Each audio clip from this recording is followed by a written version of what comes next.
तर नमस्कार मित्रांनो, मी मंगेश स्वागत करतो तुमचं नवीन एका ब्लॉगमध्ये. तर मित्रांनो, आज आपण आलो आहे आपल्या गावाकडे, जे की मी छत्रपती संभाजीनगरला ड्युटीसाठी जात असतो. आज मी स्वतःच्या गावावर आलो आहे महालक्ष्मीसाठी. तर घरी बसलो होतो, तर म्हटलं चला एकदा शेतातून जाऊन. तर तुम्ही बघू शकता शेतात जाण्याचा रस्ता कसा आहे मित्रांनो. पूर्ण पांदी एरिया आहे आणि चिखल आहे. असा रस्ता क्रॉस करून आपल्याला शेतात जावं लागतं. साईडला बघता तर ऊसच आहे. इकडून काहीतरी कपाशी वगैरे लावलेले ने गोबी, पत्ता गोबी. बघा पूर्ण रस्ता कसा आहे बघा. असं शेतकऱ्याला या अशा रस्त्याने जावं लागतं शेतात जायसाठी. मग बघा मित्रांनो,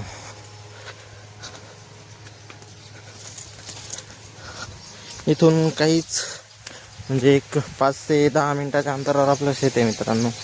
त्यासाठी मी शेतात आलो होतो. शेतात लावलेलं आहे आपल्या, म्हणजे माझे वडील शेती करतात ना, तर वडिलांना शेतीमध्ये आज लावलं फवारणीसाठी चाललो आहे. मी फवारणी करायची होती, घरी आलो होतो, काहीतरी काम करावं लागलं मित्रांनो. तर आलो होतो शेतात चाललो आहे. रस्ता पूर्ण बघा, पूर्ण ऊसच ऊस आहे. दोन्ही साईडनं ऊस आहे आणि मधातून रस्ता आहे मित्रांनो. साईडचा आवाज इग्नोर करा मित्रांनो, कारण पेट्रोल पंप चालू आहे, फवारण्या वगैरे चालू आहे सगळ्यांच्या, त्यामुळे आवाज येईल थोडा. तर चला बाकीचा व्हिडिओ आपल्या शेतात गेला. तर बघू शकता मित्रांनो, ही आपली कपाशी लावलेली आहे. चवळीच्या शेंगा चवळीच्या शेंगा ते नितीन आहे आणि ते तिकडे साईडला माझे उलट आहे. नितीन पोलंग करतोय.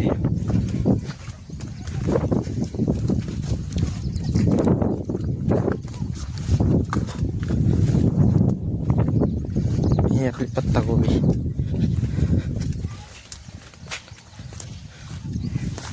नितीन राजे पोलंग करताना.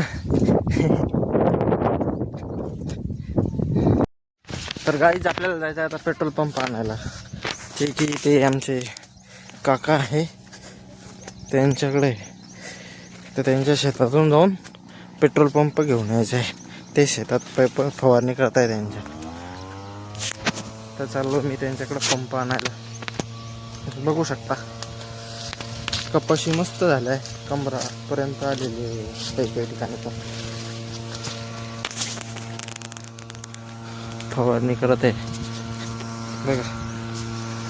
तर मित्रांनो, मी आलो होतो पंप घेण्यासाठी, पण त्यांचं अजून फवारणीच चालू आहे, त्याच्यामुळे काही पंप आपल्याला भेटला नाही. तोपर्यंत थोडा वेळ त्यांच्या विहिरीवर जाऊन बघतो, विहिरीमध्ये किती पाणी आहे, आणि तुम्हाला पण दाखवतो. तिथे आपला कार्तिक सर आहे मॅन, आमचे कार्तिक सर विहिरीतून पाणी काढते. बघू शकता बघा विहिरीत किती पाणी. झालं का रे? नाही, हां बघ पाणीच पाणी. हे शेतात जाण्याचा रस्ता. तर मित्रांनो, आपल्याला पंप भेटला. तर आपण आता पंपाचं औषध मारू, नंतर भेटू पुढील अशाच नवीन ब्लॉगमध्ये. तोपर्यंत बाय.